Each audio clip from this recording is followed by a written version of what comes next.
ሶስት ወጣቶች ወደ አንድ ድግስ በመጓዝ ላይ ሳሉ ከባድ የትራፊክ መጨናነቅ ያጋጥማቸው። ሌላ አማራጭ ስለሌላቸውም በጉግል ማፕ ተጠቅመው ይሄዳሉ።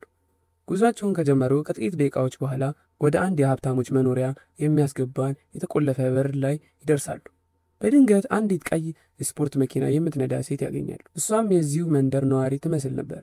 በውስጥ ያለን ጓደኛቸውን ለመጠየቅ የመጡ መሆናቸውን ካስረዷት በኋላ በድንገት በሩን ትከፍትላቸዋለች። እነሱም ወደ ሰፈሩ ይገባሉ። ምን አይነት ቦታ ላይ እንደገቡም ግን ፍንጭ የላቸውም። ይህ ቦታ ዘጌትስ ይባላል። ለተወሰነ ጊዜ ሰፈሩን ሲጎበኙ ከቆዩ በኋላ መውጫው በር ጋር ይደርሳሉ። ነገር ግን ተቆልፎ ነበረ። ምንም መውጫ ስለሌላቸው በአቅራቢያው ያሉትን ነዋሪዎች እርዳታ ለመጠየቅ ይሞክራሉ። የሚገርመው ግን ማንም ሊረዳቸው ፈቃደኛ አይሆንም። አብዛኛዎቹ ሰዎች ግድ የለሽ በመሆናቸው ሙሉ ለሙሉ ችላ ይሏቸዋል። በመጨረሻም ቅድም ያዩትን ቀይ መኪና ያስተውላሉ። ያቺ ሴት እንደገና ትረዳናለች በሚል ተስፋ መኪናው የቆመበትን ትልቅና የቅንጦት ቤት ለመቅረብ ይወስናሉ። እነዚህ ሶስት ወጣቶች ታየን፣ ኬቪን እና ዴሪክ ይባላሉ። ነገር ግን እርዳታ ከማግኘታቸው ይልቅ ሳያስቡት አንድ የሚያሰቅቅ ነገር በአይናቸው ይመለከታሉ። በቤት ውስጥ አንድ ሰው በሴትዮዋ ላይ አሰቃቂ ጥቃት በመፈጸም መሬት ላይ ይጥላታል። በዚሁ ቅጽበት ሰውየው ወጣቶቹን ያያቸዋል። ያለማመንታት ታየንና ጓደኞቹ ዘወር ብለው ሲሮጡ ሰውየው ያባርራቸዋል። በአይነቱ ከታዩና ሊተኩሱባቸው ጥቂት ከቀራቸው በኋላ ዴሪክና ሌሎቹ ማምለጥ ይሳካላቸዋል። ወደ ፖሊስ ለመደወል ይሞክራሉ። ነገር ግን እንደተጠበቀው የስልኩ መስመር አይሰራም። ሁለት የታጠቁ ሰዎች ተከስተው በእነሱ ላይ መተኮስ ሲጀምሩ ነገሮች ይበልጥ የከፋ ይሆናሉ። ይህም እንደገና እንዲሮጡ ያስገድዳቸዋል። በመጨረሻ ዴሪክና ጓደኞቹ የአንዱን ነዋሪ ጋራዥ ውስጥ ገብተው ይደበቃሉ። ነገሮች እስኪረጋጉ ድረስ እዚያው ይቆያሉ። ይህ በእንዲህ እንዳለ ጥቃቱን የፈጸመባቸው ሰው ጄኮብ መሆኑን እናውቃለን። እሱም ምንም እንኳን ግንኙነታቸው ምን እንደሆነ ባይታወቅም በሴትዮዋ ስክሪን አጠገብ በድንጋጤ ቆሞ ይታያል። ዴሪክና ሌሎቹ አሁን የአይን ምስክሮች መሆናቸውን የተገነዘበው ጄኮብ እነሱን ለማደን በአስቸኳይ ይወጣል። ልጆቹ ከተደበቁበት ጋራጅ ማዶ ጄኮብ ከአንድ ጎረቤት ጋር ይገናኛል። ጎረቤቱም ሶስት የማያውቋቸውን ታዳጊዎች ወደ አካባቢያቸው እንዲገቡ የሚገልጹ መረጃዎች እንዳሉ ይነግሯቸዋል። ጎረቤቱ ምን እንደየተካሄደ እንዳለ ስላላወቀ ጄኮብን ነቅቶ እንዲጠብቅ ብቻ ያስጠነቅቋል። ጄኮብ ከሄደ ብዙም ሳይቆይ የቤቱ ባለቤት መብራቱን ሲያበራ ዴሪክና ጓደኞቹ በድንገት ይደነግጣሉ። ሰውየው ክሪስቶፈር ይባላል። ብቻውን የሚኖር በዕድሜ ገፋ ያለ ሰው መሆኑን እንረዳለን። ዴሪክ ምንም ጊዜ ሳያባክን የተመለከቱትን አሰቃቂ ነገር ይነግሩታል። እናም ወደ ፖሊስ ለመደወል ስልክ መጠየቅ ይችሉ እንደሆን ይጠይቁታል። በክሪስቶፈር ቤት ውስጥ የእግር ኳስ ተጫዋች የሆነውን ታየን የስኬት ዋንጫዎችን ያስተውላል። ክሪስቶፈር ራሱ የቀድሞ አትሌት እንደነበረ ታውቋል። ለአንድ አፍታ ተቀምጠው መጠጥ ከተጋበዙ በኋላ ዴሪክ እና ሌሎቹ ግድያውን ያዩበትን ቅጽበት ጨምሮ እንዴት ወደዚህ ሰፈር እንደገቡ ይነግሩታል። ነገር ግን ትልቁና የቅንጦት ቤቱን በጠቀሱበት ቅጽበት ክሪስቶፈር በድንገት ከተቀመጠበት ይነሳል። እነሱ እየተናገሩ ያለውን ስለ ጄኮብ እንደሆነ እሱም ፓስተርና የመላው ማህበረሰብ መሪ መሆኑን ይገልጻል። ወዲያውም ክሪስቶፈር በከፍተኛ ሁኔታ ይቆጣል። ሽጉጥ አውጥቶ ወደ እሱ ይቀስራል። ለመልሱ ታየን እውነት እየተናገረ መሆኑን ለማረጋገጥ የአንገት መስቀሉን ያሳየዋል። ነገር ግን ክሪስቶፈር ከማመን ይልቅ ወደ ጄኮብ ደውሎ ሶስቱ ልጅ በቤቱ እንዳሉ ሪፖርት ያደርጋል። እንደ አንድ ሆኖ ታየንና ጓደኞቹ በፍጥነት በመንቀሳቀስ ክሪስቶፈርን በቁጥጥር ስር አውለው ይሮጣሉ። በፊተኛው በር ለማምለጥ ሲሞክሩ ጄኮብ ቀድሞ ወደ ቤቱ እየበረረ መሆኑን ያያሉ። ሌላው ምርጫ ስለሌላቸው በስተጀርባ ባለው ግቢ ውስጥ ይሸሻሉ። እዚያም ከአንድ ጨካኝ ውሻ ጋር ለመፋጠጥ ይገደዳሉ። በሆነ መንገድ አጥሩን ዘለው ያመልጣሉ። ዴሪክና ሌሎቹ መደበቅ ሲቀጥሉ ክሪስቶፈር ልጆቹ የተናገሩትን ሪፖርት ያደርጋል። በውስጡ ግን ታሪካቸውን ለማመን ፈቃደኛ አይደለም።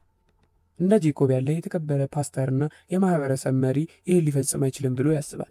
ቢሆንም በፊቱ ላይ የጥርጣሬ ስሜት ይታያል እና ለአካባቢው ፖሊስ ለመደወል ይወስናል።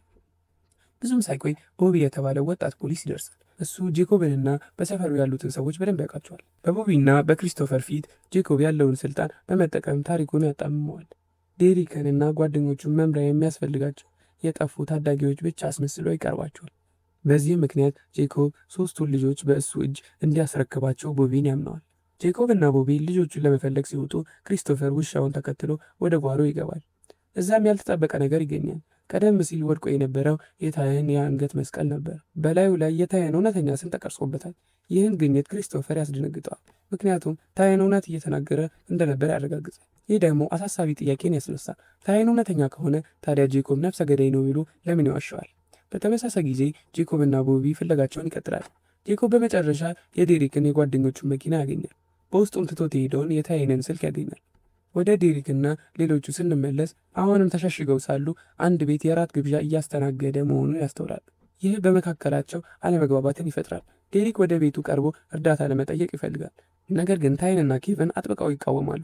በመጨረሻም ዴሪክ ቢያንስ ወደ ፖሊስ ለመደወል ስልክ መበደር እንደሚችሉ በማሰብ ብቻውን ለመሄድ ይወስናል። ሲገባ የማያውቁት ፊት ወዲያውኑ የሰዎችን ትኩረት ይስባል። የእነሱ ወገን አለመሆኑ ግልጽ ነው። እናም በውስጡ ያሉ ሰዎች በፍጥነት ያባሉታል።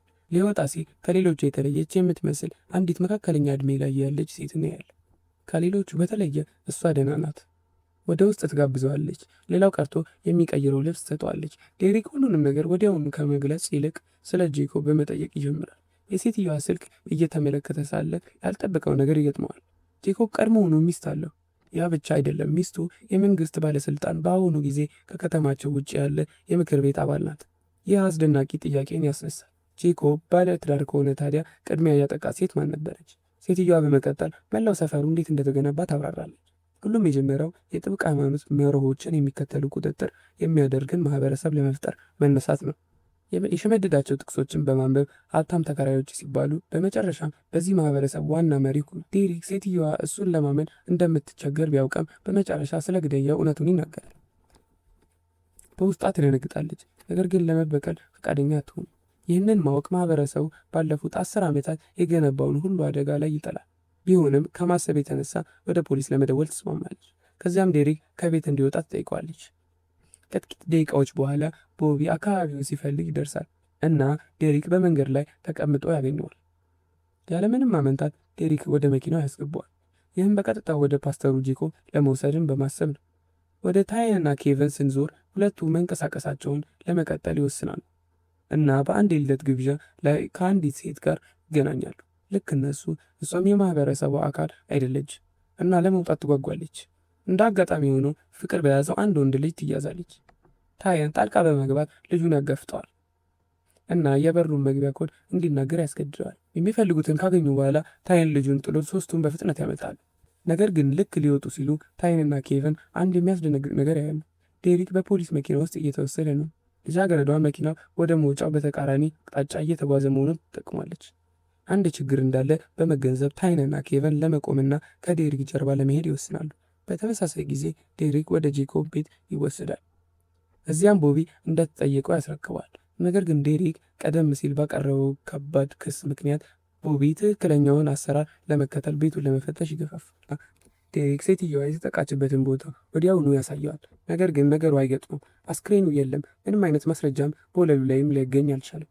ጄኮብ አስክሬኑን አንቀሳቅሶት መሆን አለበት ብሎ እርግጠኛ መሆኑን ዴሪክ ተናገረ። ቦቢ መላው ቤቱ እንዲፈተሽ አሳስቧል።